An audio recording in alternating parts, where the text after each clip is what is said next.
500 years ago, one man wrote a book so dangerous that the Catholic Church banned it. Kings feared it. Philosophers condemned it. Moralists tried to burn it. But every powerful person secretly read it. Because Niccolò Machiavelli didn't write about how the world should work. He wrote about how it actually works. And the truth he revealed was so brutal, so ruthless, so effective that his name became synonymous with cunning itself. Today you're going to learn his 12 darkest laws. The strategies that built empires, crushed enemies, and separated rulers from the ruled. These aren't theories. These aren't philosophical debates. These are the cold, calculated principles that have dominated human power dynamics for centuries. And they still work today. In business, in relationships, in every arena where power matters. Most people will tell you these laws are immoral, too dark, too manipulative. Good. That means they'll keep playing by fake rules while you understand the real game. The game Machiavelli decoded 5 centuries ago. The game that never changed. Drop this in the comments if you're ready. I play to win. Let's begin. Law 1. Never outshine the master. This is Machiavelli's first and most critical rule. If you work for someone, if you answer to anyone, if you exist in any hierarchy, you must never appear more capable, more brilliant, or more powerful than the person above you. Even if you are. Especially if you are. Because the moment you outshine your master, you become a threat. And threats get eliminated. History is filled with talented people who forgot this law. They thought their competence would be rewarded. They thought their brilliance would be celebrated. They were wrong. Louis XIV finance minister made France wealthy but appeared too successful. He was arrested and died in prison. Countless advisors throughout history gave their rulers perfect advice, solved impossible problems, then got executed because they made their master look inadequate. The master doesn't want to feel inferior. Even if your competence serves them, if it humiliates them, you're done. Modern workplaces are full of people who don't understand this. They think merit matters. They think results speak for themselves. So they showcase their achievements. They highlight their intelligence. They demonstrate they're smarter than their boss. Then they wonder why they got passed over for promotion, why their ideas get stolen, why they mysteriously got fired despite being the most competent person in the room. You outshone the master. You made them feel small. You paid the price. The solution isn't to be incompetent. It's to make your master look brilliant. Credit them for your ideas. Frame your successes as their victories. Let them shine in the spotlight while you operate in the shadows. This isn't weakness. This is strategy. Because the person who controls the master controls the kingdom. Just ask any royal advisor who survived by making the king feel like a genius. Affirmation: I serve power to gain power. Law 2. Never trust completely. Machiavelli was clear about this. Trust is a weapon your enemies will use against you. Every person you trust completely is a potential betrayal waiting to happen. Not because people are evil, because circumstances change. Loyalty is temporary. Interests shift. And the person you trust today might need to betray you tomorrow to save themselves. The moment you forget this, you're vulnerable. Caesar trusted Brutus. Brutus stabbed him. Literally. Robert Oppenheimer trusted his colleagues with his political views. They testified against him and destroyed his career. Countless business partners trusted each other completely. Then one saw an opportunity and took everything. Trust makes you predictable. Predictable makes you controllable. Controllable makes you destroyable. Machiavelli watched this pattern repeat endlessly. He saw that the rulers who survived weren't the most trusting. They were the most careful. This doesn't mean you trust no one. It means you trust strategically. You trust people with specific things while keeping other information secured. You verify what you're told. You maintain relationships with multiple people so you're never dependent on one. You keep some cards hidden even from your closest allies. Because circumstances will change. People will change. And the person you trusted with everything will have the ammunition to destroy you if they ever need to. Modern culture tells you trust is beautiful. Trust is connection. Trust is love. Machiavelli would tell you trust is risk. Measured trust is strategy. Complete trust is suicide. In business, in politics, in any competitive arena, the person who trusts completely loses completely. Because someone will exploit it. Maybe not today. Maybe not this year. But eventually, when it matters most, your complete trust will become your fatal weakness. Trust cautiously. Verify constantly. Survive permanently. Affirmation: I trust actions, not words. Law 3. Use selective honesty and generosity to disarm. Most people think Machiavelli taught pure deception. He didn't. He taught strategic honesty. Because a single honest gesture, one generous act, one moment of apparent vulnerability can disarm someone's suspicions more effectively than 1,000 perfect lies. When you're honest about one small thing, people assume you're honest about everything. That's when you have them. Con artists understand this perfectly. They'll lose money on the first deal. They'll admit a small weakness. They'll do you a genuine favor. And your guard drops. Because humans are wired to reciprocate. You receive honesty, you give trust. You receive generosity, you give loyalty. And once your trust and loyalty are given, you stop questioning. You stop investigating. You become exploitable. Machiavelli watched rulers use this constantly. Give the people one honest speech, one generous policy, and they'll forgive 10 betrayals. This law works in every negotiation. You concede something real up front. Something that costs you, but makes the other person feel like they won. Their suspicion drops. Their resistance lowers. Then you take what you actually wanted all along, and they don't even notice because they're still celebrating the small victory you gave them. Strategic honesty is the most effective form of deception because it doesn't feel like deception. It feels like trust. It feels like connection. It feels safe. That's when you make your move. In relationships, in business, in any human interaction, the person who can strategically reveal weakness or offer genuine generosity controls the dynamic. Because everyone else is either completely closed or completely open. You're selectively open. You show people exactly what you want them to see. You give exactly what advances your position. And they never suspect because you were honest. Once, about something that didn't matter, while hiding everything that did. Affirmation: I give small truths to hide large strategies. Law 4. Always say less than necessary. The more you say, the more common you appear. The less you say, the more profound you seem. Machiavelli understood that power loves silence. Because silence is intimidating. Silence is mysterious. Silence forces other people to fill the void with their own interpretations, usually making you seem more intelligent and more dangerous than you actually are. The moment you over-explain, you lose power. Powerful people throughout history spoke rarely. When they did speak, every word mattered. Everyone else talked constantly, explained everything, justified their actions, defended their decisions. And everyone ignored them. Because what's abundant is cheap. Words spoken constantly have no value. Words spoken rarely command attention. Julius Caesar's "I came, I saw, I conquered" is more powerful than 10 paragraphs explaining his victory. Because brevity is powerful. Verbosity is weak. In modern conversations, watch who talks more. It's always the person with less power. The interviewee talks. The interviewer listens.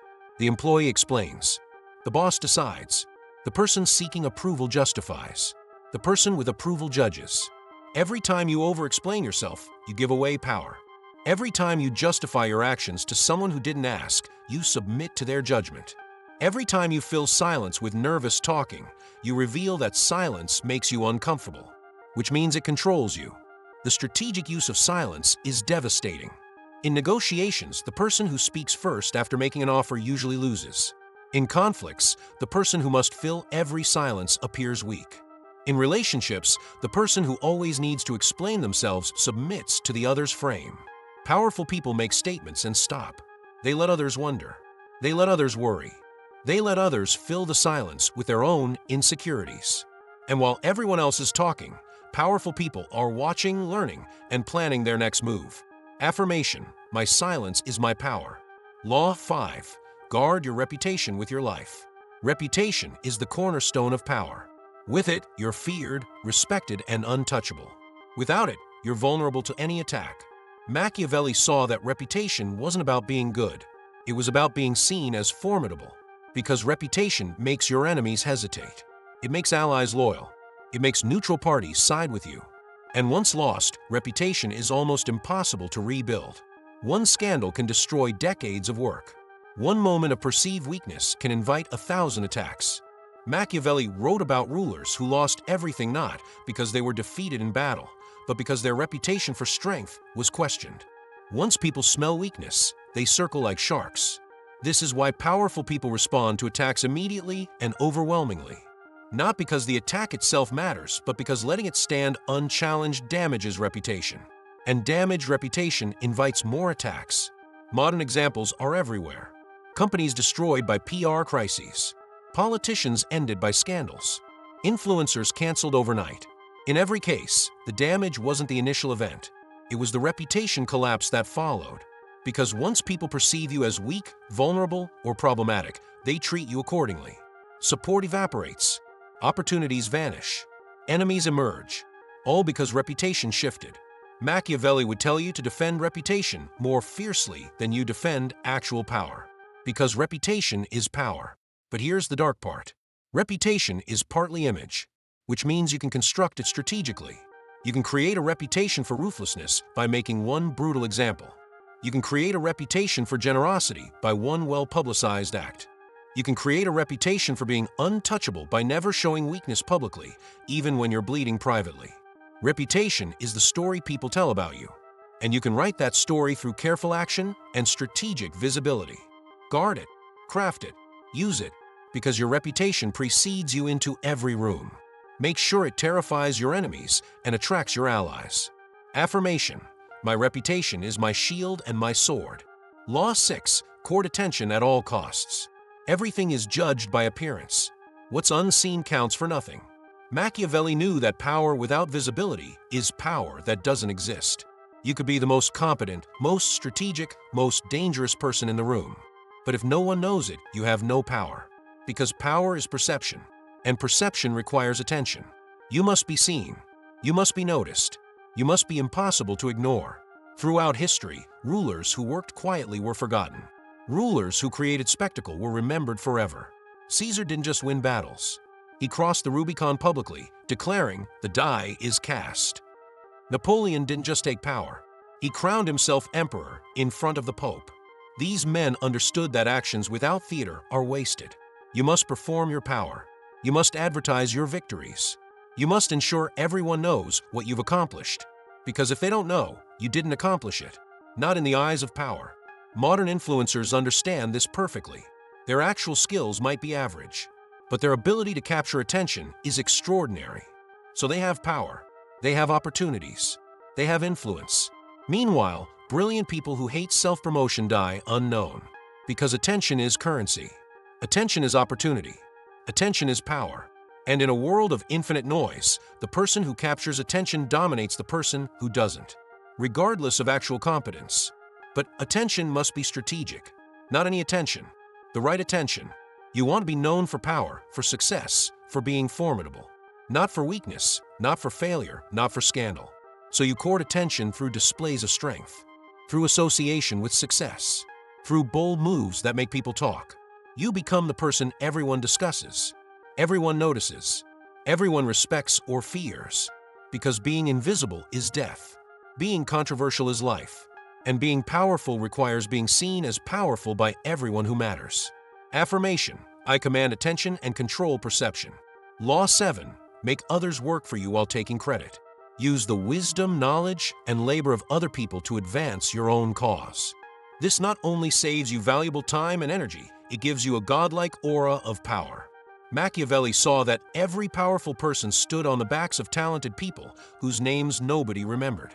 Because the powerful took credit, and credit is what matters, not the work itself.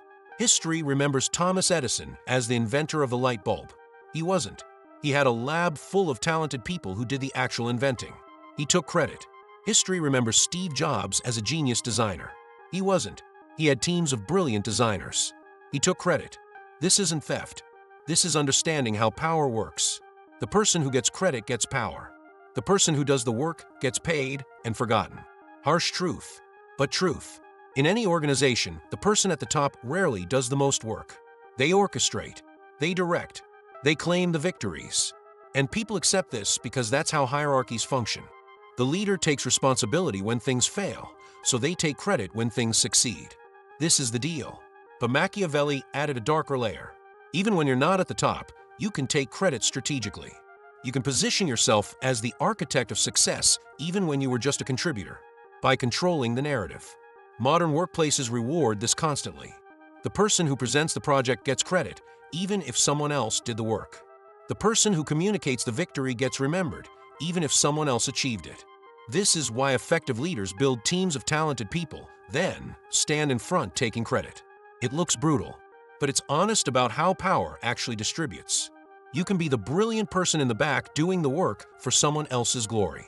Or you can be the person orchestrating others' brilliance for your own advancement. Machiavelli knew which position holds power. Affirmation: I orchestrate success and claim victory. Law 8: make people come to you. When you force someone to act, you're in control. But when you make them come to you, when you make them need you, you have absolute power. Machiavelli taught that powerful people don't chase. They attract. They position themselves as the valuable party. They make others compete for their attention, their approval, their alliance. And by doing this, they control the frame of every interaction. Think about how courts worked. The king never went to anyone. Everyone came to the king. This wasn't just tradition. It was a power dynamic. By making others come to you, you establish dominance.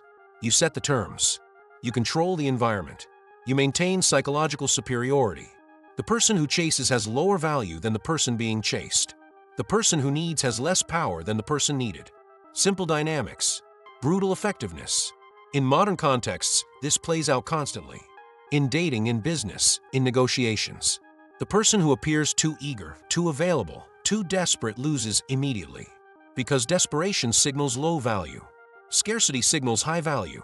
When you make others come to you, when you make them wait, when you make them work for your attention, you communicate that you're the prize. And people treat prizes with respect. They treat abundant things with indifference or contempt. The strategy is positioning. You must genuinely become valuable. Then you must appear slightly unavailable. Not impossible to reach, but not desperate for connection. You respond, but on your timeline. You engage, but at your convenience. You help, but when it serves you. And by maintaining this position, you ensure that every interaction happens on your terms. People come to you. People wait for you. People need you. And need is power. Absolute need is absolute power. Affirmation: I am sought, never seeking. Law 9: win through actions, never through argument. Machiavelli knew that any triumph through argument is temporary, because words don't create lasting change. Actions do. You can win an argument and still lose, because the person you defeated with logic will resent you, work against you, and wait for revenge. But when you win through action, when you demonstrate rather than debate, you create undeniable reality that nobody can argue with. Arguing is weak people's power play. They can't change reality, so they argue about interpretations. Powerful people don't argue. They act. They create new realities that render arguments irrelevant. Caesar didn't argue that he should rule Rome. He crossed the Rubicon with an army. Argument over. Napoleon didn't debate whether he deserved to be emperor. He crowned himself. Discussion ended. These men understood that action creates facts. Facts determine reality. Reality decides power. Modern culture loves debate. Everyone thinks they can logic their way to victory. So they argue on social media. They debate in meetings. They try to convince people with better reasoning. And they waste years accomplishing nothing. Because humans aren't convinced by logic. They're convinced by demonstrations of power, by visible success, by undeniable results. You can argue that your business strategy is superior, or you can execute it and show superior results. One approach gets ignored, the other gets copied. The strategic implication is clear. Stop trying to convince people you're right. Stop defending your positions with arguments. Stop engaging in debates. Instead, act. Execute. Demonstrate. Build the thing. Achieve the result. Create the outcome. And let your actions speak so loudly that words become irrelevant. When you've clearly succeeded, arguments about whether you would succeed look foolish. When you've demonstrably won, debates about your methods become meaningless. Action is the ultimate argument. Victory is the ultimate proof. Affirmation: I demonstrate power, I don't debate it. Law 10: infection: avoid the unlucky and unhappy. Emotional states are contagious. Machiavelli observed that misfortune spreads like disease. Unlucky people don't just suffer alone. They contaminate everyone around them. Unhappy people don't just feel bad themselves. They drain everyone they touch. And in power dynamics, association with failure, bad luck, or misery will destroy your reputation and your opportunities. You must quarantine yourself from negative influences ruthlessly. History is full of advisors who tied themselves to doomed rulers and went down with them. Associates who stayed loyal to failing ventures and failed with them. Friends who couldn't abandon toxic people and got dragged into their destruction. This isn't about being cruel. This is about survival. Because when you're associated with failure, people assume you're part of the failure. When you're connected to scandal, the scandal touches you. When you're friends with the unlucky, their bad fortune becomes yours. Reputation is fragile. Association is powerful. In modern life, this means brutal social selection. That friend who constantly complains but never improves? Distance them. That colleague who's always in political trouble? Don't defend them. That client whose business is clearly failing? Drop them before the association hurts you. This feels heartless. But Machiavelli wasn't teaching kindness. He was teaching survival in competitive environments. And in those environments, associating with the wrong people destroys you as surely as your own mistakes. The opposite is also true. Associate with winners. Attach yourself to rising stars. Connect with successful, positive, powerful people. Their success makes you appear successful by proximity. Their power elevates your perceived power. Their good fortune seems to rub off on you. Not magically, but through perception. People see you with successful people and assume you belong in that category. They see you with failures and assume you're failing too. Choose your associations like your life depends on it, because your reputation does. Affirmation: I choose winners and abandon losers without guilt. Law 11: keep people dependent on you. Independence is death. People who don't need you will leave you. People who can replace you will replace you. Machiavelli understood that power requires dependence. You must make yourself necessary, irreplaceable, so valuable that removing you creates problems nobody wants to deal with. The moment you're optional, you're vulnerable. The moment you're indispensable, you're untouchable. Throughout history, advisors who made themselves indispensable survived regime changes. Experts whose knowledge couldn't be replicated stayed valuable regardless of who was in charge. People who controlled critical resources or unique skills maintained power even when everything else changed. Because dependence creates security. When others need you more than you need them, you have leverage. When they can't function without you, you have power. When replacing you is painful, you have job security. The strategy has two parts. First, develop genuine, irreplaceable value. Skills nobody else has. Knowledge nobody else possesses. Connections nobody else maintains. Resources nobody else controls. Become genuinely difficult to replace. Second, ensure everyone knows they depend on you. Don't hide your value. Don't make your contribution invisible. Make sure every stakeholder understands that you're the keystone. That if you leave, problems emerge. Not through threats, through demonstration. But there's a balance. Too much dependence creates resentment. People hate feeling controlled. So you want to be irreplaceable but not oppressive. Necessary but not domineering. Valuable but not threatening. This is the art. Making yourself indispensable while making it feel natural. Making others need you while letting them think they chose you. When done correctly, you become the person nobody dares to lose. The consultant everyone fights to keep. The ally everyone protects. The operator everyone needs. And need is the ultimate form of power. Affirmation: I make myself indispensable. Law 12: use selective cruelty. One act of extreme cruelty is more effective than constant moderate cruelty. Machiavelli's most infamous teaching. He said if you must be cruel, do it all at once. Make one devastating example. Then be generous. Because people forget cruelty if it's followed by benefit. But they never forget constant small cruelties. One brutal lesson teaches more effectively than 1,000 small punishments. This is dark. This is ruthless. This is how power actually works. When a new CEO takes over, they fire everyone who needs to be fired immediately. One brutal day. Then they build loyalty with those who remain. Why? Because getting the pain over with works. Drawing it out creates constant fear and resentment. One dramatic purge is memorable, but then it's over. Constant small terminations create perpetual anxiety. Machiavelli watched new princes conquer territories. The ones who committed all their violence immediately, then governed gently succeeded. The ones who tried to be gradually cruel got overthrown. This law applies beyond physical violence. In business, if you need to deliver bad news, deliver it all at once. Don't trickle out problems. In relationships, if you need to set boundaries, set them firmly once. Don't constantly nag. In any situation requiring discipline, be decisively harsh once. Then be consistently fair. Because humans adapt to new realities quickly if the change is sudden. We resist constant change. One shock is tolerable. Constant small shocks are unbearable. The psychology is simple. People can process one extreme event. They contextualize it, accept it, move on. But constant negative events create learned helplessness and resentment. So if you must be harsh, be devastatingly harsh once. Make it so extreme that nobody forgets. Then never do it again. The reputation of that one act will control people forever. You won't need to repeat it because everyone remembers. And in the absence of constant cruelty, your normal behavior seems generous by contrast. Dark? Yes. Effective? History proves it repeatedly. Affirmation: I act decisively and ruthlessly when necessary. You've just learned Machiavelli's 12 darkest laws, the strategies that have dominated human power dynamics for 500 years. Never outshine the master. Never trust completely. Use strategic honesty. Say less than necessary. Guard your reputation. Court attention. Take credit. Make others come to you. Win through action. Avoid the unlucky. Keep people dependent. Use selective cruelty. These are moral lessons. These are descriptions of how power actually works. How it's always worked. How it will always work. Machiavelli didn't invent these strategies. He observed them. He watched powerful people succeed and fail.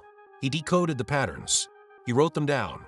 And the world has been divided ever since between people who understand these laws and people who don't. The people who understand them navigate power successfully. The people who don't get crushed by people who do. That's not fair. That's not kind. That's reality. You can reject these laws. You can say they're too dark, too manipulative, too ruthless. You have that right. But you don't have the right to be surprised when someone who understands them outmaneuvers you, takes your position, steals your credit, destroys your reputation, controls your life, because they're playing the real game while you're playing the fake one. The game everyone says we should play, but nobody who wins actually plays. Or you can understand these laws. Use them strategically. Navigate power consciously rather than naively. Win the games that matter while everyone else loses and wonders why. The choice is yours. But choose wisely, because the game is being played whether you acknowledge it or not. And ignorance isn't innocence. It's just a guarantee that you'll lose to someone who knows better. Think deeper. Feel less. Know more. This is the Hidden Mindset.